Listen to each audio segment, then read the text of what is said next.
Regulation. Then we have, once we get to regulation, now we're thinking, not organisation efficiency, not negotiate transfer pricing, okay, not decentralisation, not trying to leverage your knowledge advantage over me in the head office. Now we're worried about tax authorities intervening on the transfer prices we have set.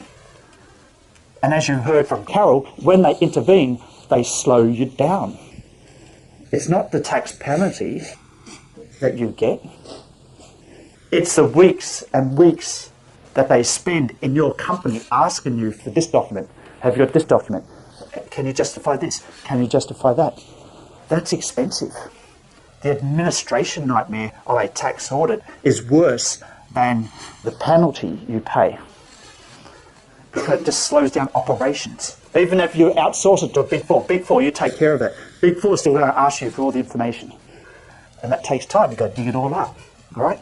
That's a huge cost. Now, companies around the world, BEEPS, OECD, G20 with the BEEPS, Common Reporting Standard, FATCA, they've got all the multinationals' attention all over the world now because they know that audits are increasing in percentage of probability that you'll get audited.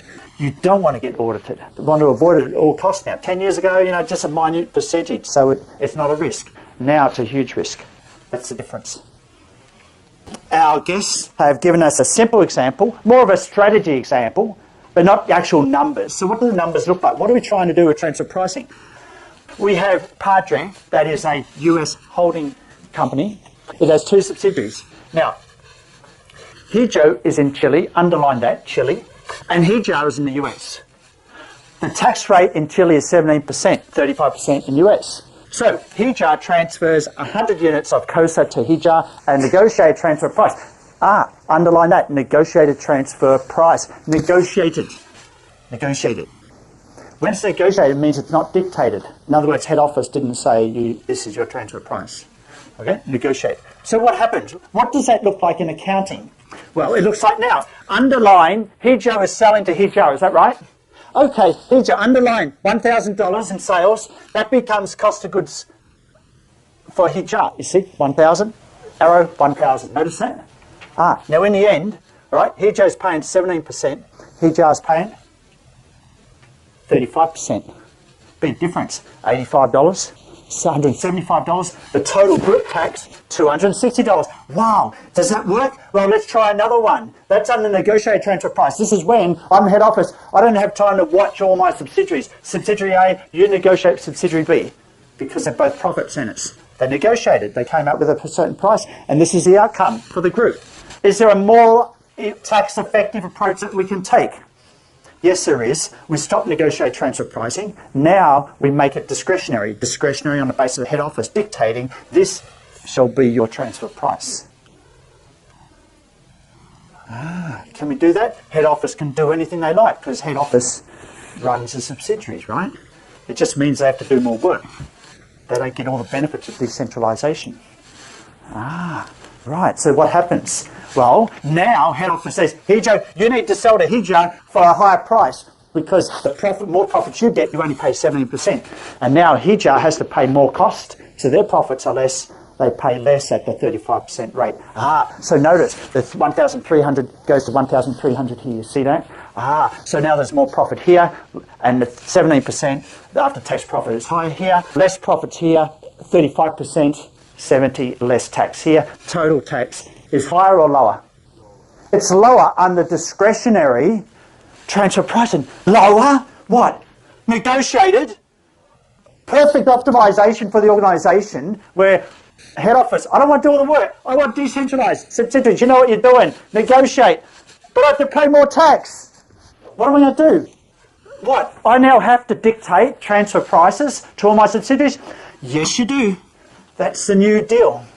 That's the result of what Carol talked about tonight, what our other guest speaker talked about 3 weeks ago. That's the new deal. Because regulation is much stronger now, you cannot get the full benefits of decentralised transfer pricing. Really? Wow. What does that mean? Does that mean I'm out of a job? I can't, management accounting is no longer relevant?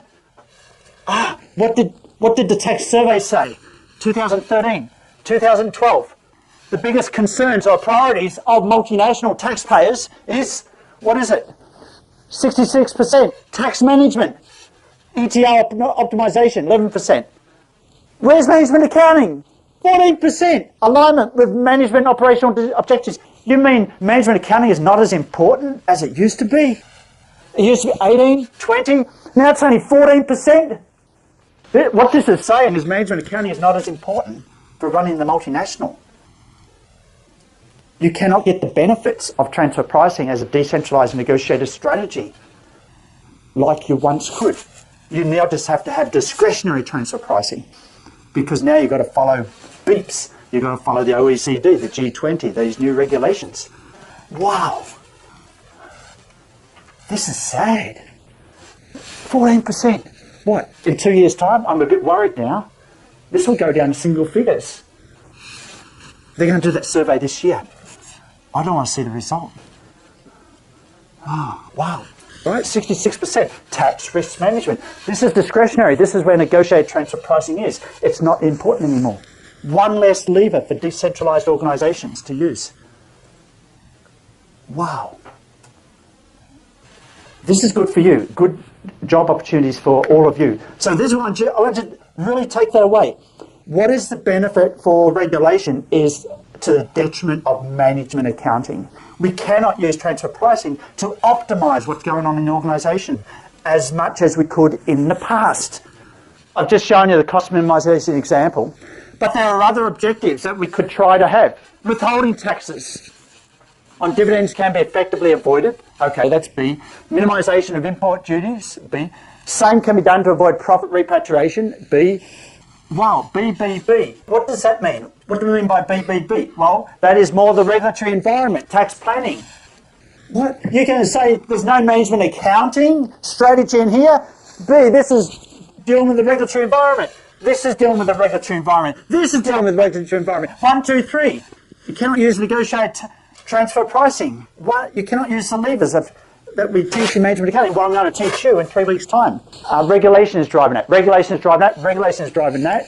But suddenly, we've got some value here, responding to the environment and trying to manage your environmental risk at sea, and also to enhance the competitive position of foreign operation. So that's what I want you to take away. That is, when we look at the influences of subsidiary transfer pricing, organisational efficiency, we have fewer and fewer reasons to use transfer pricing and organisational efficiency. Why? Because they get hijacked by the regulatory environment. The regulatory environment said, well, this is the way you have to do it. Sorry. So Hijo and Hiji cannot use negotiated transfer pricing. The regulatory environment says, you need to do it this way. If you don't do it this way, you're going to get a tax audit. You see that? So you understand the yellow. That's why it's big. And it is big. It's probably getting bigger.